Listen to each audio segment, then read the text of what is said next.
Not every battle is fought on distant, blood-soaked battlefields.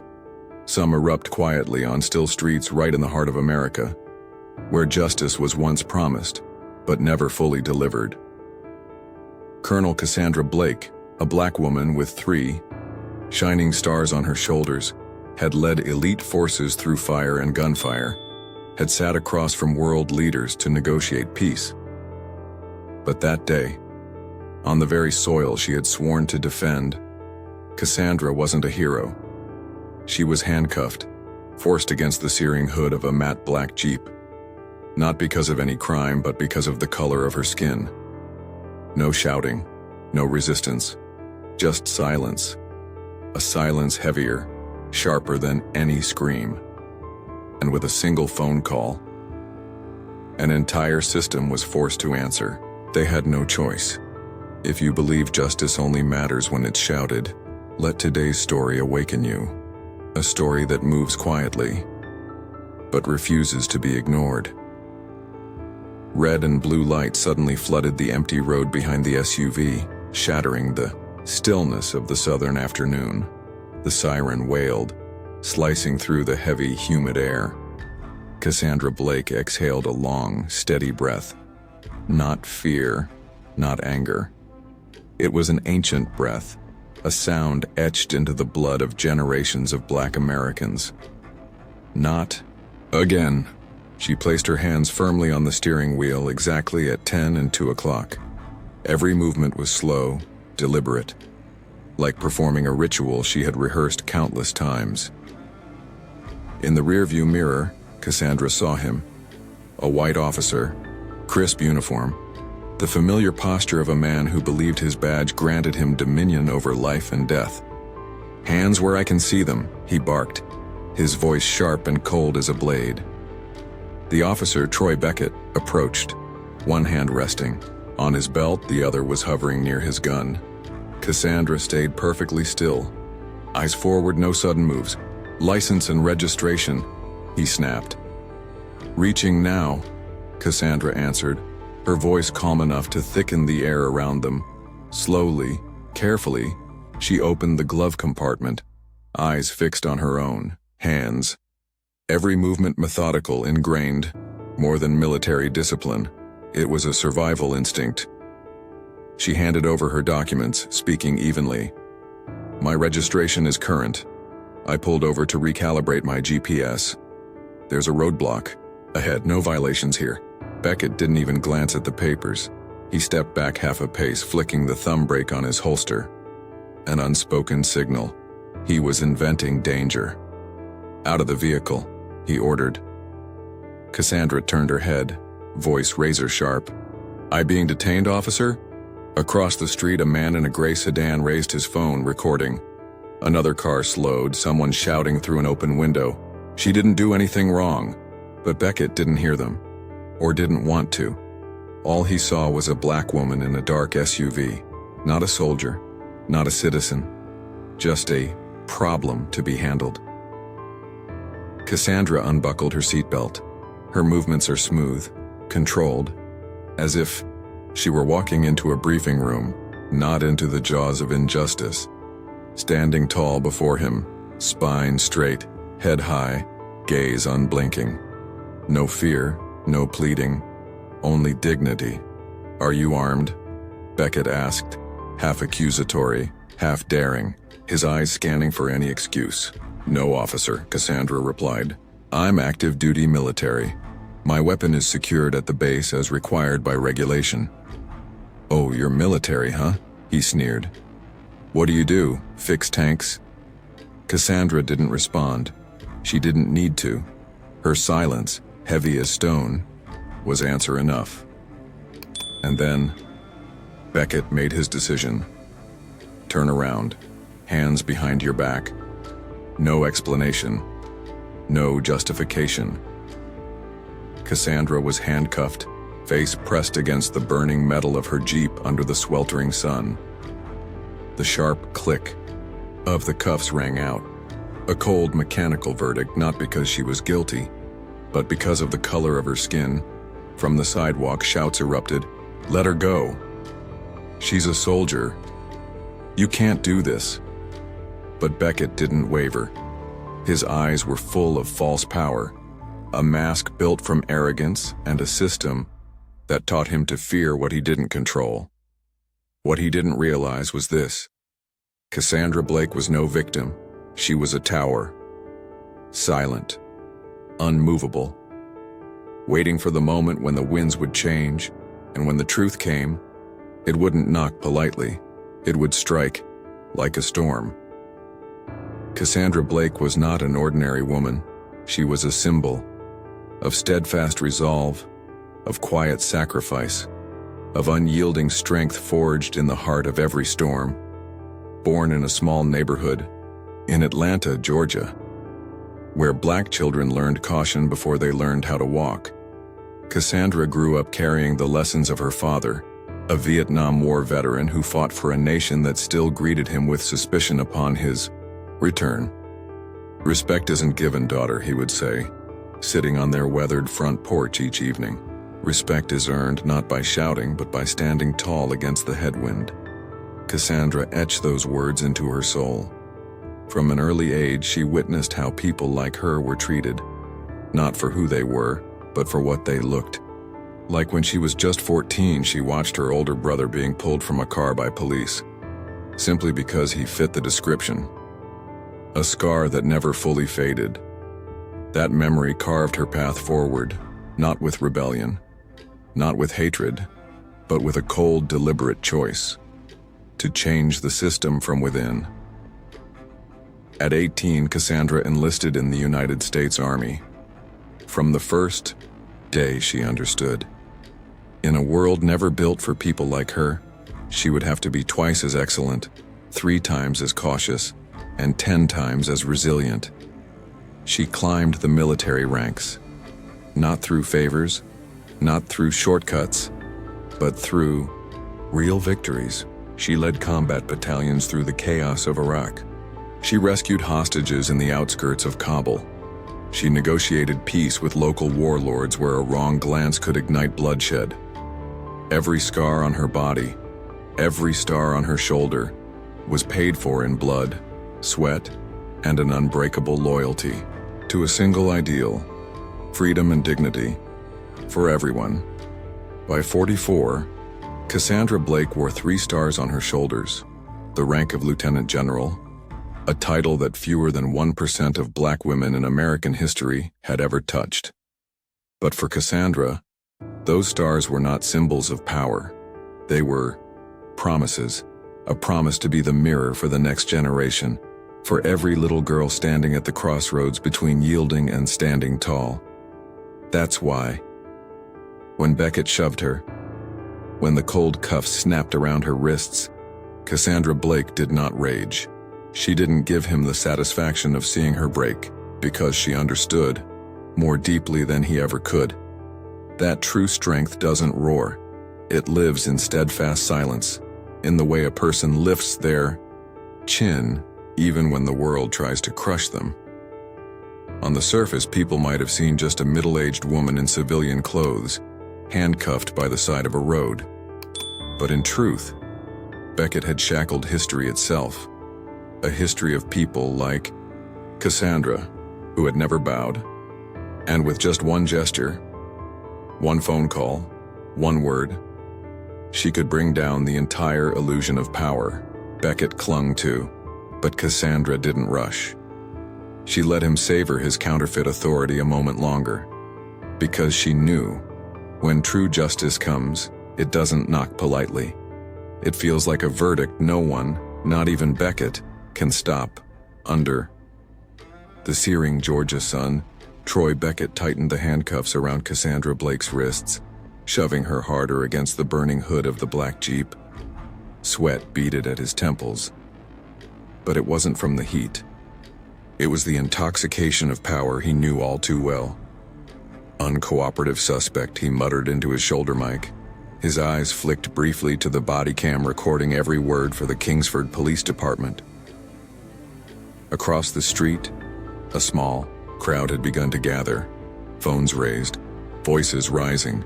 She didn't do anything wrong. Let her go. But Beckett didn't look back. In his mind, The crowd was just meaningless noise. And Cassandra? Just another nameless black woman, another problem to dominate. He didn't know, or didn't care to know, that the woman he was treating like a criminal, he was a 3-star general in the United States Army, a woman who had sat across from heads of state, who had commanded thousands on blood-soaked battlefields, and that it was his first fatal mistake. Beckett yanked her toward his patrol car. Cassandra walked each step slow, measured, unyielding. Not a word of protest. But her eyes, oh, her eyes, cold, sharp as blades, cut through Beckett's smugness like knives through flesh.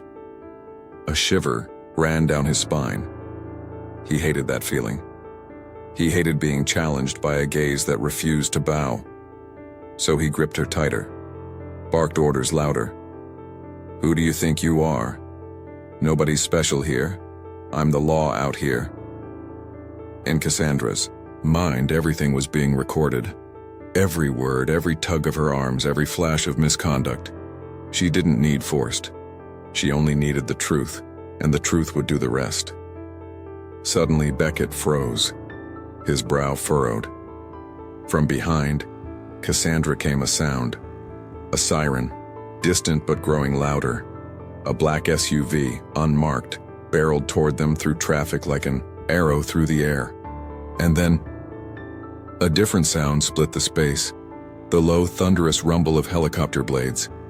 Beckett's head snapped upward, eyes wide, as the massive shadow of a military helicopter swept over them, churning dust and dead leaves into the sky. The crowd erupted in shouts. Phones pointed skyward. Voices cried out. Beckett began to understand. He was not the center of the universe he thought he commanded. Something bigger, something unstoppable, was bearing down, and he, Troy Beckett, was powerless to stop it. Cassandra Blake stood still at the eye of the storm. No shouting, no struggling. Just silent resolve, because she knew. A system built on abuse only needs one person who refuses to bow for the entire thing to start crumbling. The helicopter touched down just behind Beckett, its roaring blades scattering shards of broken glass from nearby windows like glittering debris across the air.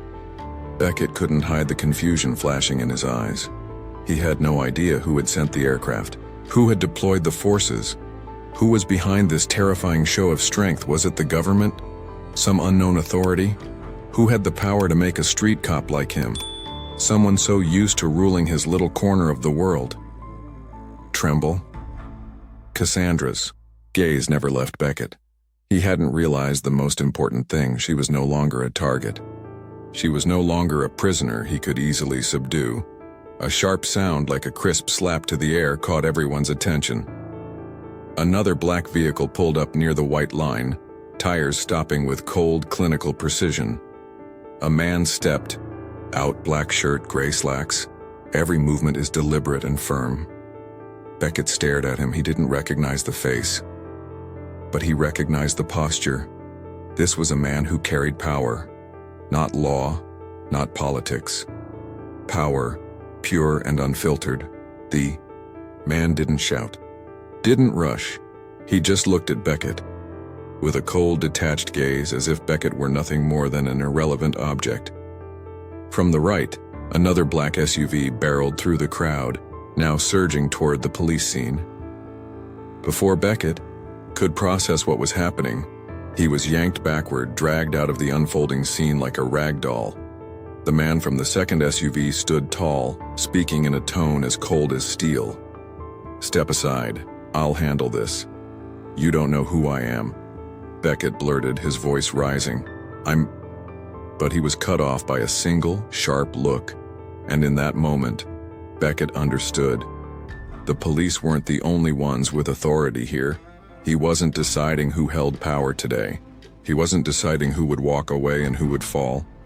And Cassandra Blake, though handcuffed, stood stronger than he had ever imagined. Cassandra turned her head, her eyes steady. A small, knowing smile touched her lips. Not mocking, not triumphant over Beckett's humiliation, but a quiet smile came from victory. Because in that moment she knew, true power never belongs to those who carry guns. It belongs to those who carry the truth. The space around them seemed to be still, only the sound of the wind, the soft rustling of leaves and grass.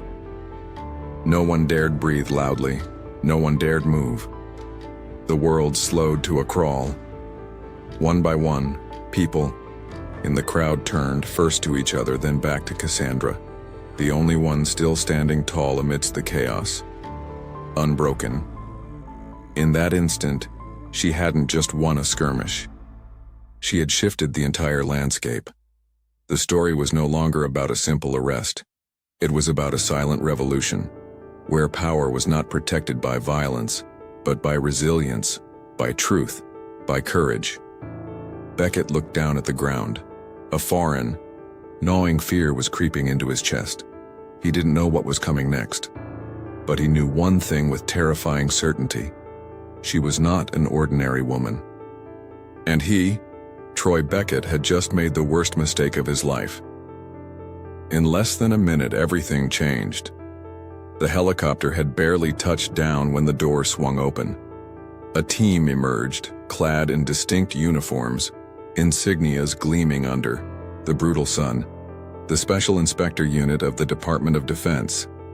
At the front marched Colonel Evelyn Rhodes, a woman with a face carved from steel. Each step struck the earth with the force of authority itself. Evelyn didn't need to shout. She didn't need theatrics. She only needed to look. And instantly, all eyes turned toward her. She moved straight toward Beckett. The crowd parted naturally, as if even the air itself recognized that true power had arrived. Her voice cut the silence, not loud but sharp as a knife. "Who's in charge here?" Beckett tried to stand tall, but his hands trembled uncontrollably. I was just doing my job," he stammered. Evelyn nodded slightly, coldly. From her pocket, she pulled out a badge. The light catches the words, "Special Inspector, Department of Defense." Turning to face the crowd, she declared, "A senior officer of the United States Army has been unlawfully detained, treated with blatant disrespect on the very soil she swore to defend." Her voice dropped into a low growl. "And that is betrayal." Beckett stammered, "I didn't know who she was." Evelyn turned back to him. Her gaze was as cold as winter water. "You didn't need to know who she was. You only needed to know how to treat a human being." Cassandra still stood tall. Her wrists were bruised and red from the cuffs. Colonel Evelyn stepped forward, carefully unlocking the handcuffs. The tiny click of the release sounded louder than thunder in that moment. The crowd around them began to murmur, phones raised high, flashes sparking like stars from somewhere in the crowd. "She's a general," another voice. "He humiliated a hero." Beckett stumbled backward, but Evelyn wasn't finished with him. She commanded, "Disarm him. Arrest him immediately." Two officers moved in. Beckett struggled weakly, but it was useless. His gun was taken. His hands were cuffed, just like he had done to countless others. Only now, it was his turn. Cassandra looked at him, not with hatred, not with satisfaction, but with a calm silence. The silence of someone who had seen too much injustice and chosen to stand firm instead of seeking revenge. Colonel Evelyn turned to Cassandra. "General Cole, please return with us to the Department of Defense. We need you to lead this investigation." Cassandra simply nodded. No words of triumph. No need for applause. She turned and walked away. Regal, unwavering, leaving behind a scene that none of the witnesses would ever forget. A system, once thought unbreakable, shaken by the unyielding resolve of a single woman. The crowd stood still.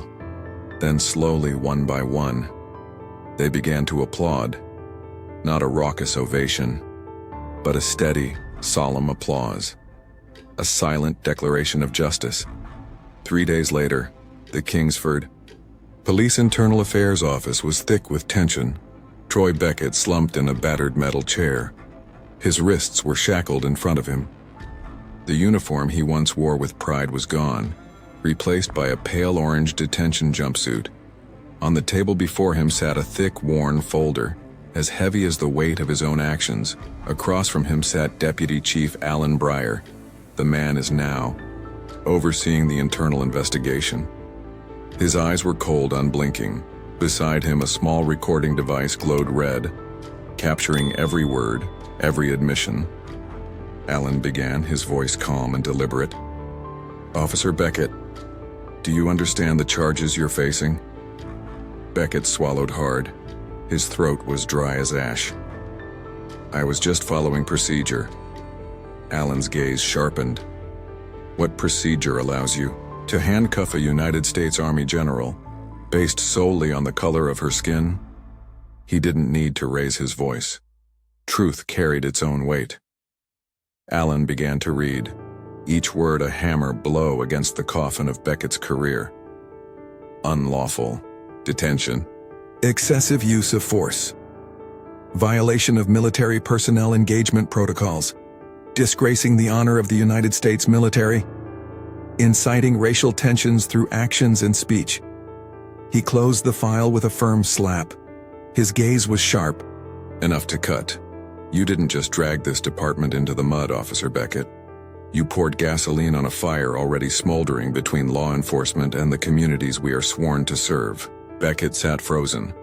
No protests, no justifications, only the choking silence of a man who knew every door had slammed shut. Soon after, the official press release hit the airwaves. "Officer Troy Beckett is hereby terminated without conditions, permanently, barred from rejoining any law enforcement agency nationwide, and will face criminal prosecution for severe civil rights violations and abuse of authority." The news spread like wildfire. Across newspapers, television, and social media, Troy Beckett's name became a symbol. A symbol of corrupted power was finally dragged into the light. From Washington to small towns across America, the discussions raged. Change is overdue. No one is above the law, especially those who wield it. One photograph quickly went viral. Cassandra Cole, standing firm amidst a sea of flashing cameras, with a simple caption beneath, "Dignity doesn't yield to ignorance." The image became a symbol, printed across murals, flooding timelines and news feeds. Meanwhile, Beckett was transferred to a federal detention center to await trial. No badge, no gun, no swagger. Only a shivering body behind four barren walls. Elsewhere, Cassandra Cole walked forward. She didn't look back. Because true victory isn't about dragging someone down. It's about forcing a system to finally face the darkness it tried so long to deny. 1 week after the incident at Howard University, the historic heart of Black education, Cassandra Cole was invited to speak at an event titled "Dignity Under Fire, a Conversation About Justice." The auditorium was packed. Students, professors, veterans, and local residents filled every seat, their eyes fixed on the stage, as if drawn toward a single flickering torch of hope. Cassandra didn't walk out as a hero. She walked out as someone who had lived, who had endured, and who still stood tall. Her uniform was simple. Her chest bore gleaming medals, but the true brilliance today didn't come from the metal. It came from a presence that could never be stripped away. Her voice rang out, warm and steady. "I have led soldiers into places where life was measured by the next breath. I have sat across from leaders who held the fate of nations in their hands. I have saluted beloved comrades wrapped in flags over their coffins." She paused, letting her gaze sweep across the hall, holding the silence like a sacred note, but never, not once, did I have to question my own worth. Until I stood on the soil of my own homeland and was treated as a threat because of the color of my skin. The room held its breath, not because Cassandra was asking for pity, but because every word reflected a mirror onto a deeper, shared wound. She continued, her eyes burning bright, like blades slicing through the darkness. "Justice is not a favor we wait to be granted. Justice is a right we demand. Through proud existence, through unwavering resilience. Applause rippled through the room. Tentative at first, then rising into a powerful wave. But Cassandra raised her hand gently, asking for silence. She lifted, her head calm and steady. I'm not here to apologize for the guilty. I'm not here to be celebrated as an exception. I stand here because I believe, if we do not fight, each and every one of us, then dignity, whether it belongs to a general, a student, or a single mother, will forever be crushed beneath fear and prejudice. A student rose and called out, "Do you think you've won?" Cassandra smiled. A smile both warm and resolute. No. We don't win through a single incident, a single verdict, or a single speech. We only win the day when someone like me walks down the street, and no one looks at the color of my skin before they see the content of my character. For a heartbeat there was silence, and then the room erupted into thunderous applause, not just for Cassandra, but for themselves, for a future slowly being reclaimed inch by inch through quiet, unbreakable courage. In the corner of the hall, an old journalist stood still, jotting a single line into his notebook. Not a fight for attention, but a fight for remembrance. At the end of the forum at the university, no one rushed to leave. They stayed, not because they were asked to, but because no one wanted to break the resonance still ringing in their minds.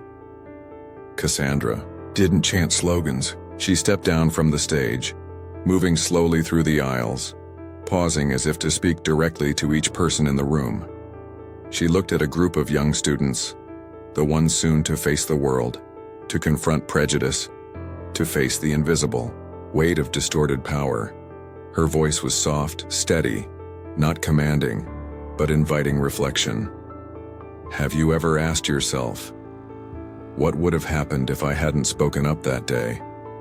If I had bowed my head, closed my eyes, let my anger be buried under the cold fabric of a uniform? She turned to a middle-aged woman, maybe a mother, maybe someone who had carried unseen injustices for years. Dignity, it's not something others give you. It's something you protect, even when you have to stand alone. The room was silent. No one dared to interrupt. Then Cassandra asked, not seeking answers, but planting seeds of thought. If you were me that day, what would you have done? Would you have stayed silent to stay safe? Or dared to face it, to keep faith in yourself? Would you have the courage not to lash out in anger, but to stand so calmly, so unwaveringly, that the entire system had no choice but to see itself? She walked slowly toward the exit, as if to end the conversation. But just before stepping out, she paused. Without turning back, she spoke a single sentence. Light as a breeze, heavy as truth. Silence is a choice too, but every time we stay silent in the face of injustice, we lose a piece of our own dignity. Outside, the late afternoon drifted gently over the campus. The wind stirred the flags, brushing lightly against every face watching Cassandra walk away. No one spoke. No one needed to. Their eyes said it all. Change doesn't start with the system. It starts with one person who chooses not to step back. A woman didn't scream. She didn't retaliate. She didn't tear down the system with rage. She simply stood, steadfast and silent, letting the truth echo on its own. Cassandra didn't choose to be a hero. She only chose not to fall. And that choice, in a moment that seemed small, shook an entire system that had long grown comfortable with silence and submission. We often think of justice as something massive, something beyond our reach. But the truth is, justice isn't given, it's demanded. Dignity isn't a privilege, it's a choice.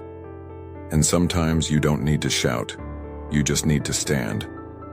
Stand firm, stand clear, stand for those who cannot yet find their voice. And what about you? If the day comes when you are forced to bow your head, what will you choose? When faced with injustice, will you have the courage to hold your dignity, even if no one stands beside you?